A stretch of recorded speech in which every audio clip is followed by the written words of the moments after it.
रात के समय हनुमंता एक पेड़ के नीचे बैठा था और जोर जोर से रो रहा था। उसके बगल में एक बड़ा लूडो गेम पड़ा था। पेड़ पर रह रही शैतान को वो बड़ा इंटरेस्टिंग लगा, तो वो नीचे उतर आई। मैं तुमको बहुत देर से देख रही हूँ, तुम्हारा रोना बंद ही नहीं हो रहा है। तुम्हारी वजह से मैं सो नहीं पा रही हूँ। गुस्सा बढ़ गया तो मार डालूंगी तुम्हें। मार डालो, अभी मार डालो मुझे। अच्छा ही है, मैं अपनी जिंदगी से तंग आ चुका हूँ। जब जिंदा ही नहीं रहूंगा तो कर्ज, ब्याज, सूद ये सारी चीजें बेमानी हो जाएंगी। चलो मुझे जल्दी से मार कर खाओ। अरे अरे, कुछ ज्यादा ही दुखी हो तुम तो। क्या हुआ? क्या हुआ? मैं ये गेम बोर्ड्स बेचता हूँ और अपने परिवार को पालता हूँ। कुछ दिन पहले मेरी पत्नी बीमार हो गई थी तो मैंने ग्राम प्रधान रमेश से कुछ पैसे उधार ले लिए। मैंने वक्त पर उसका उधार नहीं चुकाया तो उसने मेरी और मेरी पत्नी को खूब पीटा और हमें घर से बाहर निकाल दिया। अब मेरी पत्नी तो अपनी माँ के घर चली गई है, लेकिन अब मैं क्या करूँ, इसलिए यहाँ आ गया। ये कहकर वो और रोने लगा। अच्छा, मैं करूंगी तुम्हारी परेशानी हल, लेकिन पहले इस लूडो गेम को बिछाओ, हम एक गेम खेलते हैं। इससे हनुमंता हैरान हो गया। तुमने कहा कि तुम मेरी मदद करोगी और अब कह रही हो कि लूडो खेलना है? हाँ करूंगी, लेकिन जैसा मैंने कहा पहले वैसा करो। हनुमंता ने कहा ठीक है और उस लूडो के बोर्ड को नीचे रख दिया। फिर दोनों ने खेल खेलना शुरू किया। शैतान ने डाइस चला और अपनी गोटी आगे बढ़ाई। फिर हनुमंता की बारी आई। उसने गोटी चली तो शैतान की गोटी कुटकर वापस घर चली गई। और ये क्या, उस लूडो बोर्ड से सोने के सिक्के निकले। हनुमंता तो बहुत चक्का रह गया। उन्होंने एक बार फिर खेल खेलना शुरू कर दिया। आखिर में हनुमंता ने खेल जीत लिया। इस बार उस लूडो बोर्ड से एक बड़ा सा गिफ्ट निकला, जिसे देखकर हनुमंता ने शैतान से खुश होकर कहा, दोस्त मुझे अब समझ आ गया तुमने मुझे खेल खेलने के लिए क्यों कहा। आ गया ना समझ में। अब जब भी तुम्हें पैसों की जरूरत हो, ये लूडो गेम लेकर आ जाना, हम दोनों मिलकर खेलेंगे। बड़ा इंटरेस्टिंग गेम है, जीते चाहे कोई भी, पैसा तुम्हें ही मिलेगा। अब तुम इन सोने के सिक्कों को बेचकर अपना कर्ज जाकर चुकाओ, फिर इस गिफ्ट को भी खोलकर देखना।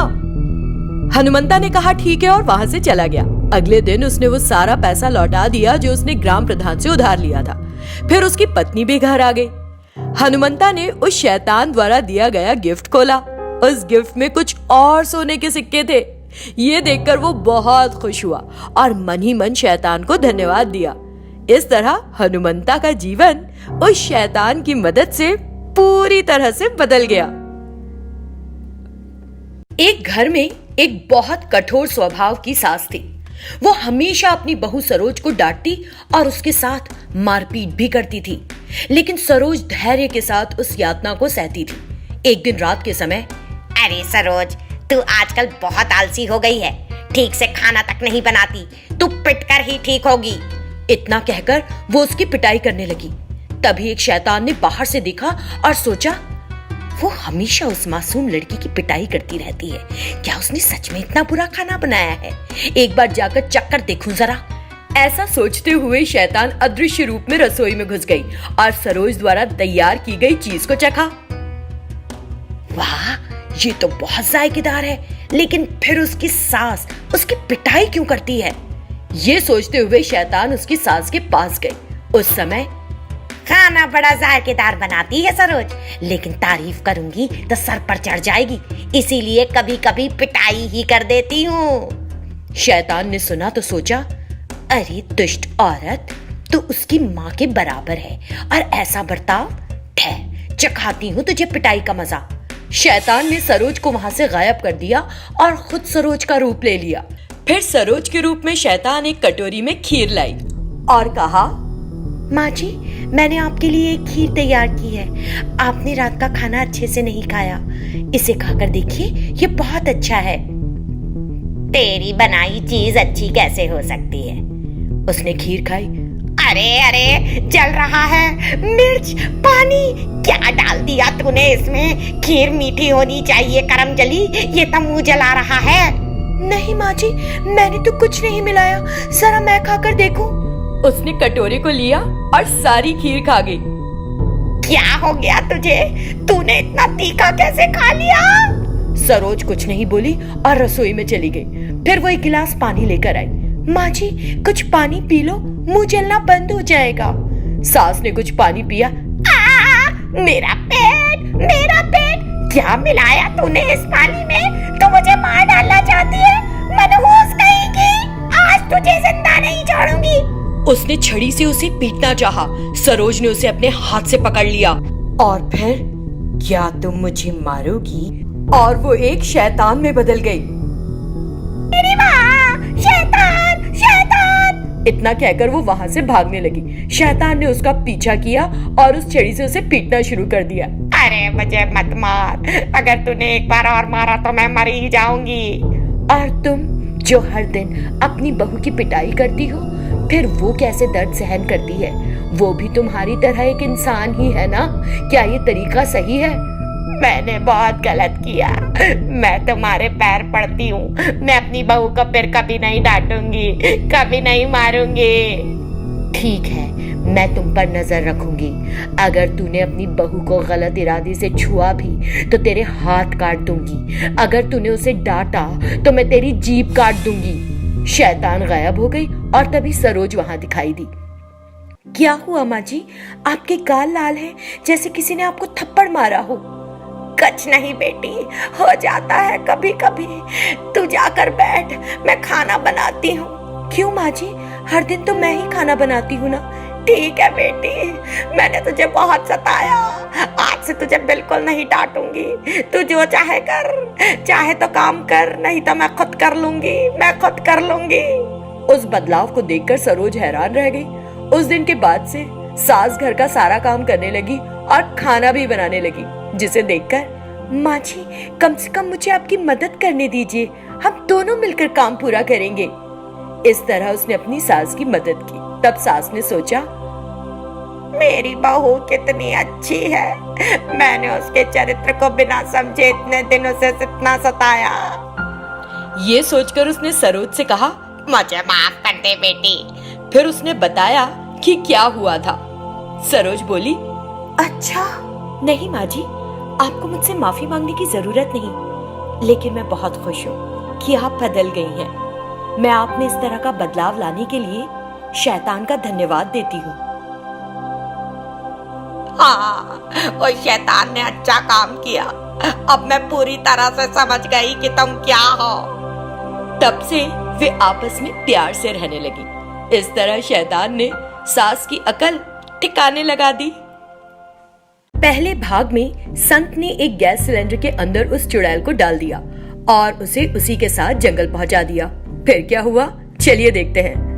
गैस सिलेंडर के अंदर चुड़ैल ने सोचा, कितनी अच्छी महक है, दुनिया के सारे इत्र इसका मुकाबला नहीं कर सकते। तभी जगताप नाम का एक आदमी उस रास्ते से गुजरा और उसने उस गैस सिलेंडर को देखा। है, जंगल में सिलेंडर खाली है या भरा, जरा देखूं तो।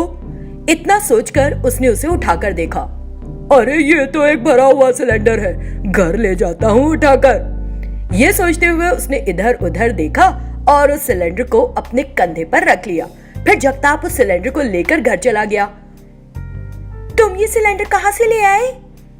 तुम बोलती रहती हो ना कि मैं एक आलसी आदमी हूँ, कोई काम नहीं करता, ब्ला ब्ला, इसलिए मैंने आज खूब मेहनत की और फिर पैसे कमाए और ये गैस सिलेंडर खरीदा। अब उस लकड़ी के चूल्हे को कर दो साइड में, उस खाली सिलेंडर को हटाकर रख देता हूँ ये वाला। इससे उसकी पत्नी बड़ी खुश हुई और बोली, ए जी, तुमने इतने दिनों बाद एक अच्छा काम किया है। अगर ऐसी ही जिम्मेदारी समझोगे तो मैं क्यों कोसूंगी तुमको। ये कहते हुए उसने उस सिलेंडर का कैप खोल दिया। तुरंत उसमें से चुड़ैल निकल आई। अरे सिलेंडर क्यों खोला, बाहर क्यों निकाला मुझे? देखो मैं तुम दोनों का क्या हाल करती हूँ। अरे पाजी बदमाश, कहता है मेहनत से सिलेंडर खरीदा, ये चुड़ैल कहाँ से आ गई? हे भगवान, अब हमारा ये क्या हाल करेगी? उधर चुड़ैल ने रोना शुरू कर दिया। मुझे अंदर भेजो, मैं उस सुगंध के बगैर नहीं रह सकती, मुझे सिलेंडर में डालो। चुड़ैल ने जगताप की पिटाई शुरू कर दी। मारो, अच्छी तरह मारो उसे, उसने ही किया है, मारो उसे। औरत, तुम्हारे पति की पिटाई हो रही है और तुम मजे ले रही हो।